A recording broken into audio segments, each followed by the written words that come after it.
श्री राम, लक्ष्मण एवं सीता जी एवं अन्य वानर यूथ के सहित लंका विजय करने के उपरांत पुष्पक विमान में आरूढ़ होकर के और अयोध्यापुरी में पधारे।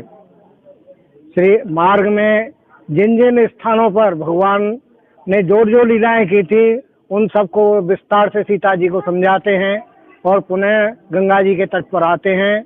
गंगा जी में उतर करके पुष्पक से और श्री जानकी जी गंगा जी का पूजन करती हैं। तदुपरांत पुनः आरूढ़ होकर के और अवधपुरी में आते हैं।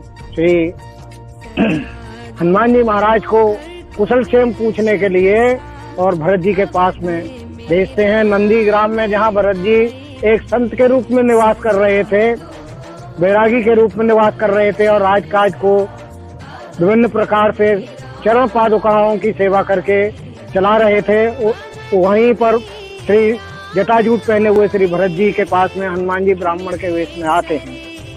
उन्हें निवेदन करते हैं कि हे महाराज, जिनके सोच में आप इतने विकल हो रहे हैं वही श्री राम अयोध्या में आ चुके हैं। श्री भरत जी पूछते हैं कि हे भैया, तुम कौन हो और कहाँ से आए हो और ऐसे मीठे वचन तुमने मुझको सुनाए हैं, तो मुझे अपने बारे में बताइए।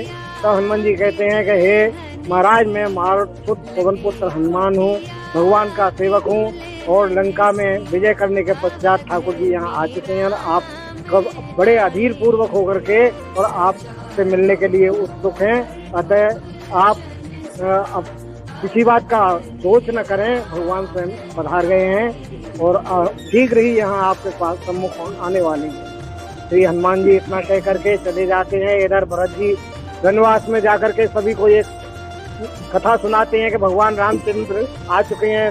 तब सभी रानियां, नगरवासी, मुनि वशिष्ठ आदि जितने भी वामदेव आदि जितने भी ऋषि हैं वो सब भगवान से मिलन के लिए आतुर हैं। और जैसे ही पुष्पक विमान आकाश में से पृथ्वी पर आता है सरजू नदी के किनारे, वहीं उतर करके भगवान राम पुष्पक विमान को आज्ञा देते गए, भैया रावण ने आपको कुबेर से छीना था, अतः अब रावण का संहार हो चुका है, आप वहीं अपने मालिक के पास में जाओ। तब पुष्पक विमान भी बेमन से ठाकुर जी की आज्ञा का अनुसरण करते हुए कुबेर के यहाँ चले जाते हैं और भगवान श्री राम